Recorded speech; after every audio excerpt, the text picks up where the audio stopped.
भारतीय मजदूर संघ द्वारा परिचालित all Odisha anganwadi ladies workers association Ramanaguda block शाखार सभानेत्री श्रीमती संजुक्ता रथଙ୍କ सभापतित्व रामनागुड़ा सदर निकट चाकुंडाहाट पदारे एक बैठक अनुष्ठित हो जाइछि।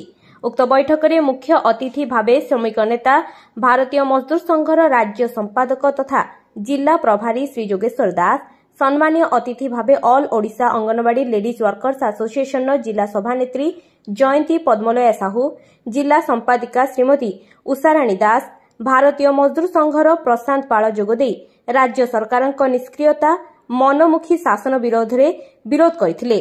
सरकार योजना को सफल करिबारे मुख्य भूमिका नेउथबा अंगनवाड़ी कर्मी मानक प्रति अणदेखा करी प्रतिश्रुति देउथबा प्रोत्साहन राशि को छलना भली व्यवहार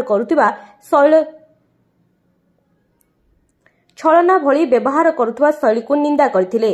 राज्य संघर निष्पत्ति क्रमे आसंता एप्रिल मास 2 और 3 तारिख दिन समस्त स्थानीय विधायक एवं सांसद को 12 दफा दाबी देबा सह एप्रिल मास 7 तारिख दिन राज्यर समस्त जिलार जिलापालक जरिया मान्यवर प्रधानमंत्री एवं मान्यवर मुख्यमंत्री एवं शिशु विकास मंत्री उद्देश्य 12 दफा दाबी प्रदान कार्यक्रम को समर्थन जणाई रायगड़ा जिला संघ पक्षर रायगड़ा जिलापाल 12 दफा दाबी प्रदान पर बैठक में निष्पत्ति निया जायतिला। राज्यर निष्पत्ति क्रमे सोपान काम को बंद करा जाउथबा विषय रे आलोचना होइतिला। अंगनवाड़ी कर्मी मानक दरमा विभाजित होई आसुथिबारु ताकु तीव्र विरोध करा जायतिला।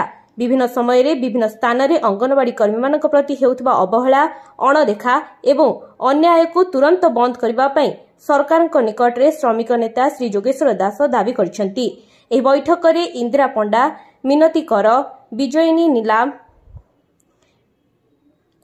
विजयिनी निमाला, जमुना सबर, जयंती गमांग, मुक्ता कुमुरिका, सस्मिता गमांग कोरोनार समस्त नियम को पालन करी परिचालन करथिले। रायगड़ारू कृष्णचंद्र पाणिग्राहींकर रिपोर्ट, प्रयाग मीडिया।